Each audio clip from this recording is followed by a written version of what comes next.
What if I told you? The most feared book in history was written by a man tortured, disgraced, and desperate to survive. Welcome to Unknown Storytellers.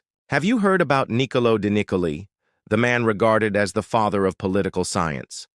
If you have heard about him, you might know about his book, The Prince, which has been a bestseller for centuries. And if you have heard of The Prince, you probably also know that the book was banned by the Catholic Church and called evil. But there's much more to Niccolò di Niccoli and his famous book than meets the eye. Stick around till the end of this episode to find out. You won't regret it. Niccolò di Niccoli was not born into privilege or royalty.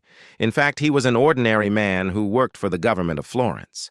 At the time, Florence was a city that was drowning in conspiracies and shifting alliances. So you can imagine how the job of a civil servant could be quite tricky. Niccolò di Niccoli, however, rose to the challenge. He negotiated with kings, popes, and generals and studied how power really worked. But unfortunately, his career came crashing down in 1512 when the powerful Medici family seized Florence. As a result, Niccolò di Niccoli was accused of conspiracy, thrown in prison, and brutally tortured. What happened to him next will make you feel enraged and inspired at the same time.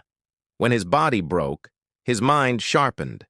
While languishing in prison, Niccolò di Niccoli started writing. Upon his release, he was banished from politics and desperate for a way to make a living. He started writing. He wrote a book based on his experiences, a book that would change the course of history forever. The book was titled The Prince, and it contained some ideas that were shocking, to say the least. Let me share them with you. In The Prince, Niccolò di Niccoli argued that a ruler must be ruthless when necessary, loved if possible, but feared if required. He said that a ruler should not be bound by morals or ethics and should be ready to use lies and cruelty if it helps him stay in power. He believed that a ruler should always act in his own self-interest and that of his state. Niccolò di Niccoli also argued that it is better for a ruler to be feared than loved, because fear keeps people under control, whereas love does not. Now, these are some pretty dark ideas. No wonder the Catholic Church banned the book and labeled it evil. But here's the interesting part. The Prince became a secret bestseller among the very people whom Niccolò di Niccoli had criticized in the book, the kings, popes, and emperors. For centuries, The Prince was passed around as a handbook for those who wanted to seize and maintain power. Can you believe it? A book that was supposed to warn rulers against tyranny became a manual for tyrants. It was a classic case of irony. Over the years, many famous people have attributed their success to The Prince, including Napoleon Bonaparte, Adolf Hitler, and modern leaders like Henry Kissinger and Robert Greene. However, as much as The Prince was a critical and commercial success, it did not bring Niccolò di Niccoli any happiness. You see, when he wrote the book, he was desperate for a way out of his miserable situation, but once it was written, he couldn't rewrite his fate. Niccolò di Niccoli never regained power and died in 1527, poor and broken.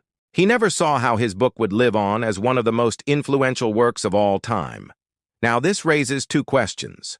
Was Niccolò di Niccoli a cynic who worshipped cruelty and immorality, or was he a realist who simply saw the world for what it was?